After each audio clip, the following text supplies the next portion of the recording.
ఒకప్పటి రాజకీయానికి ఇప్పుడు రాజకీయానికి చాలా తేడా ఉంది. అప్పట్లో విమర్శకి ప్రతి విమర్శ చేసేవాళ్ళు. వీళ్ళో మాట అంటే వాళ్ళు ఇంకో మాట అనేవాళ్ళు. వీళ్ళు ధర్నా చేస్తే వాళ్ళు ధర్నా చేసేవాళ్ళు. కానీ ఇప్పుడు రాజకీయం చాలా మారిపోయింది. మాటలు మానేసి చేతలు చూపిస్తున్నారు. ఎట్టా పడితే అట్లా తిట్టుకుంటూ అన్నారు. ఏకంగా లీడర్ల మీద దాడులు చేయిస్తున్నారు. బస్సు యాత్రలో సీఎం జగన్పై జరిగిన దాడిని ఇప్పుడు ప్రతి ఒక్కళ్ళు ఖండిస్తున్నారు. ఎన్నికల సంఘం కూడా సీరియస్ అయింది. మాటకు మాట అనుకునే రాజకీయం చూసినాం గాని ఇదెక్కడి రాజకీయం? రాళ్లతోని కొడతాన్రు. పాడుగాను ఇంకా నయం దేవుని పుణ్యాన చిన్న దెబ్బతోని పోయింది. గదే రాయి జర్ర కిందికి తగిలింటే ఎంత పని అవుతుండే. ఓ దిక్కు చుట్టుముట్టు గంత మందున్నారు. విజయవాడలో మస్తు జోరుగా నడిచింది బస్సు యాత్ర. అంతల్నే గా బద్మాసిగాడే ఎవరిలో మరి సీఎం సార్ కంతకు గురి పెట్టినట్టే ఈసిరిండట రాయి. దెబ్బ గట్టిగానే తాకింది.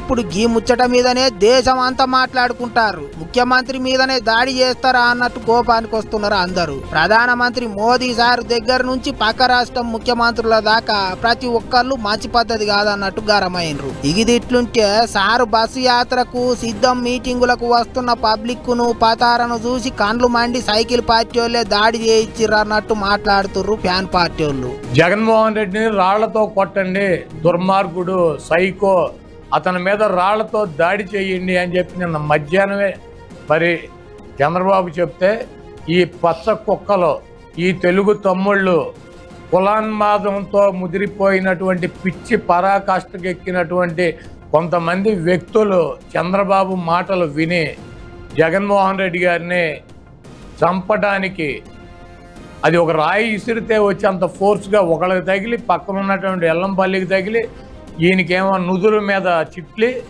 పక్కన ఉన్నటువంటి ఎల్లంపల్లికి కూడా అంత గాయం జరిగిందంటే అది ఎంత ఫోర్స్గా వచ్చింది. ఒక్కళ్ళని కాదు అందరు గిట్లనే కోపానికి వస్తారు. అంతేకాదు కొంతమంది కావాలని చేస్తున్నారు అన్నట్టు మాట్లాడుతున్నారు కదా. సోషల్ మీడియాలో తీరొక్క తీరులో రాస్తున్నారు కదా.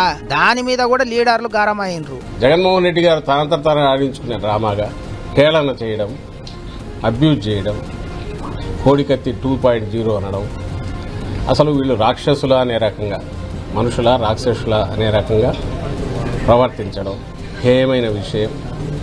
అది ఇంకా కంటిన్యూ అవుతుంది.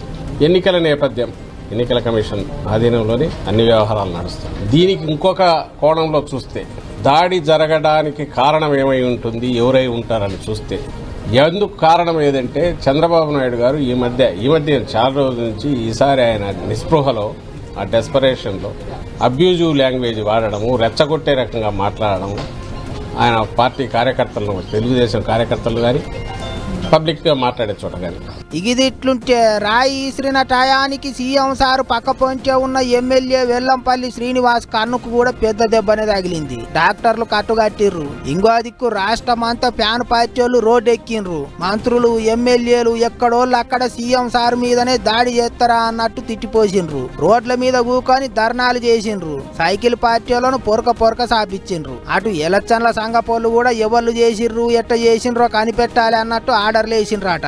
పోలీసు వాళ్ళు ఇప్పుడు గదే పనిలో ఉన్నారట. మరిగా ఏమైతుందో చూసుకుంటూ పోవాలే గాని గిట్ల రాళ్లతోని కొట్టించే రాజకీయం ఏంటిదోనని కోపానికి వస్తున్నారు ఇప్పుడు పబ్లిక్.